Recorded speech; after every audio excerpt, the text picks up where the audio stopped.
ลุยเพื่อนลุย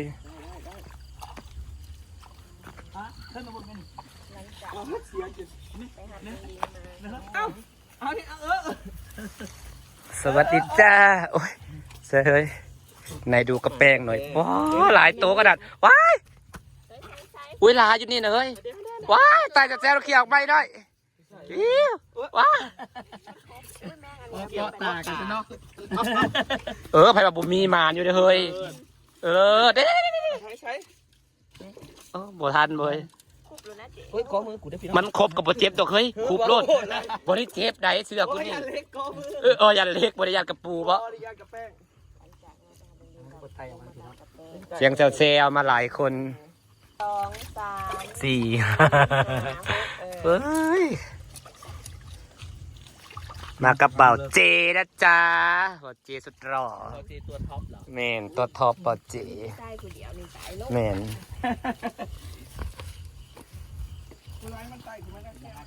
สบายดีจับพี่น้องมาเนี่ยมาลุยของกับแม่นุ่งริงอรไซบ่าวเจอารมณ์จากส่วนกันมาลงของผู้ส่วนเป็นบ่าวเจติมันปัดงามมีอยู่ได้ครับผมดูมีน้ำมึงเนี่ยหลายๆเต๋อแล้วพอตำได้เจ๊มึงบุญยันบ่พอกินนะ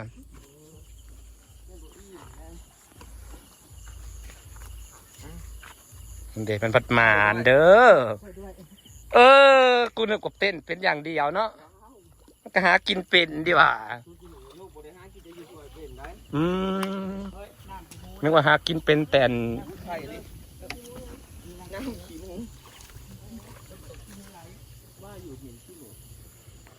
เมื่อนี้พากันมาเล่นบ้านจีอ๋อใส่กบเอาไปปิ้งปะอยู่ไอ้มันขุบด้วยฮะน่ะมันเพื่อนพ่อมันเก่งพูน่ะคือบ่เห็นมันขึ้นโคกเนาะมันออกมันไต่ขึ้นมาเนาะมันขึ้นมาวางไข่มาเขาทำนี่ปีแล้วนี่เนาะก้อน3น่ะอันนี้มันอยากหล่าเลยพี่คอยว่านะมันหล่าได้คอยว่าชวนไปชนกระแป้งคือเป็นมันเป็นเรื่องหล่าเท่ก็ว่าเขากินแต่โดนอะไรนะกินแต่ผู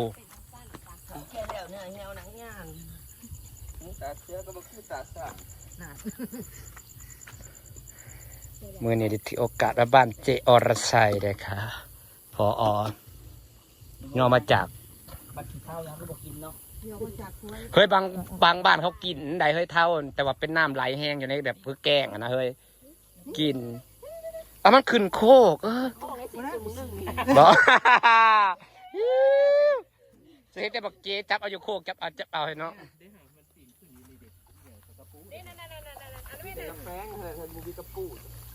กระแป้งเหรอกระแป้งอันนี้มันพัดมากลางคืนมันจับง่ายกลางวันก็ต้องไปจกเอาได้ถ่ำเลยจ้ามาอีกนั่นแหละยังมาไปเนาะนี่คนนึกว่ามันสิเก่งเด้อผู้น่ะพ่อจังอยากมาเมื่อหน้าไปยังเขียดเฮ้ยหรือว่าลงสอนพระเจ้าก็ใส่ได้น้ำคลองหลายเนาะได้น้ำมาบ้านอรไซพี่น้องมาเล่นน้ำเพิ่นกับปอดเจกันเป็นนงลิงพากันมาหากับแปะปิดตามใส่มักโถแล้วก็กินกับปิ้งเค้กเวียงซื้อนะเป็นหว่าแมนมันจะเต้นกับโคบได้ดิเลยหักจับยากมันแห่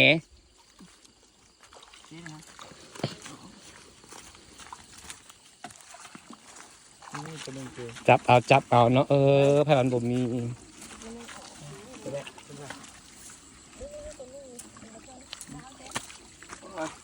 กลางคืนแล้วมันออกเนาะ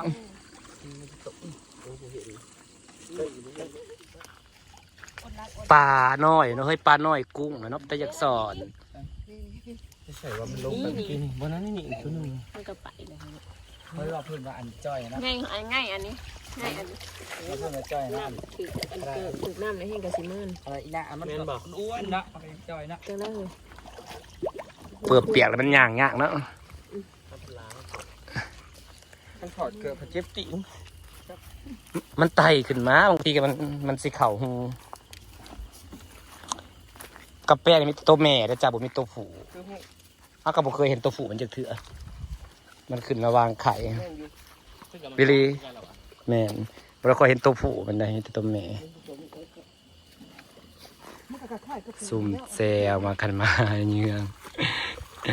เอ้ยผู้ที่อยากมาเป็นบ่าวเจดจ้ามันก็มาจบเจือนะเฮ้ย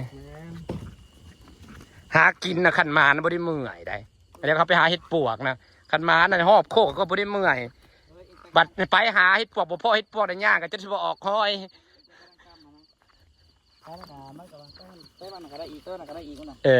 ย่างน้ำมันตลอดก็ได้เป็นนั่นอะไรอยู่ใส่มันก็อยู่หันไปน้ำมันบัดขากลับเป็นไปเรื่อยขาอ่อนไปเรื่อยแล้วบ่พอนะเฮ้ยคันพ่อนะโอ้ยเที่ยงมื้อกับแม้แต่เช้าจนเที่ยงกับบริหูจักเมื่อยไปยิงนกกลางคืนดิเอาแล้วกันตุยแล้วกันฝั่งนี้มีหมอนวดไหมบ่มีเนาะบ่มีเหมือนฝั่งไทยนวดจับเส้นเหรอบ่ค่อยมีหรอกไปเฮียนมันเคยไปตัดเงินนั่งตุยก็นั่งกำไปจะไม่เติมกำลังเกาะกระเปะจะกินมาทีแรกนี่ผมแป๊บนึงเนาะเอาลงไปนะพอดีเลยมันเข่าหูกระลายเลยเข้ามาไข่นี่ป้าเลยลงน้ำพี่น้องหลายเติร์ดเลยบางทีนี่โอ้ยที่จริงมันหล่าอะไรได้นะมันหล่าแล้วมันเข่าหูเลยเนี่ยเห็นป่ะโอ้ซาหูนี่เนี่ย4 โตเฮ้ยตามหูนะเฮ้ยหูละ3-4 โตหาไม้มาเขี่ยยันงูยันกระแป้งนะคะอรไซจะได้กำข้อผักชีวาให้กระบอกเอาได้นะเฮ้ยแม่เนี่ยกำข้องูอันน่ะ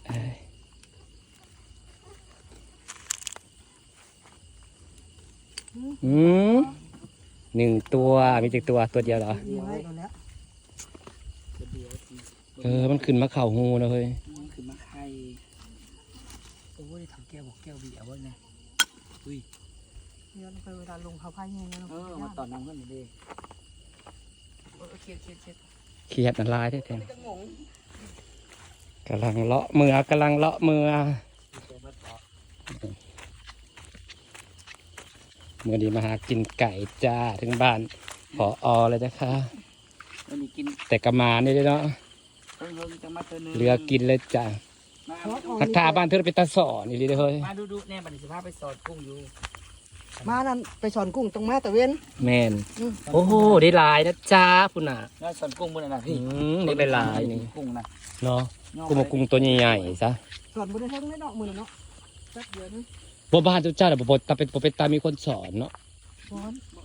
สอนดีบ่ป้าทุกคนโอ้ยกันเขาหากินแต่หากินว่าเขาหากินเองทั้งนั้นนะการปลูกพักนี่นายฟังคลองสุดคลองไม่ได้ย่างสะดวกปานนี้แล้ว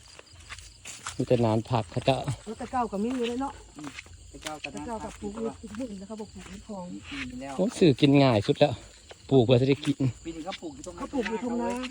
แม่เนาะมันสะดวกเนาะลงมาคลองแล้วเขาเมื่อยแต่ว่าหักข้าวปลูกข้าวโพดบ้านทุกคนแบบข้าวโพดมันหักง่ายแล้วปลูกข้าวโพดเฮ้ยมาปลูกป้าว่าอะไรกันถ้าไปเก็บบริเมื่อยแห้งงามพร้อมเด้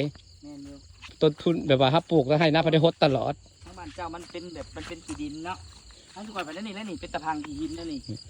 เขาปลูกข้าวโพดอะซ้ำสีได้ขายมันแบบมันง่ายมันปลูกบริฮดพวกข้าวโพดแบบถั่วพวกอย่างนี้นะดินมันซุ่มตลอดดินของนะทั้งบ้านทุกคนที่จะขี้ดิน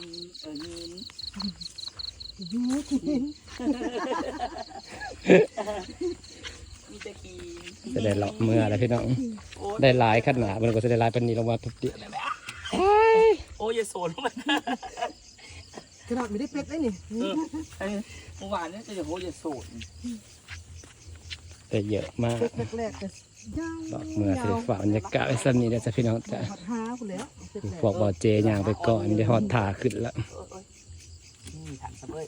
เอ้ยงูว้าจะไปแย่มันได้เฮ้ยมันจะออกว่าพ่อจะได้เยอะมากค่ะเยอะมากค่ะเมืองป้าเป่าบางอย่างใกล้ๆกันแหละ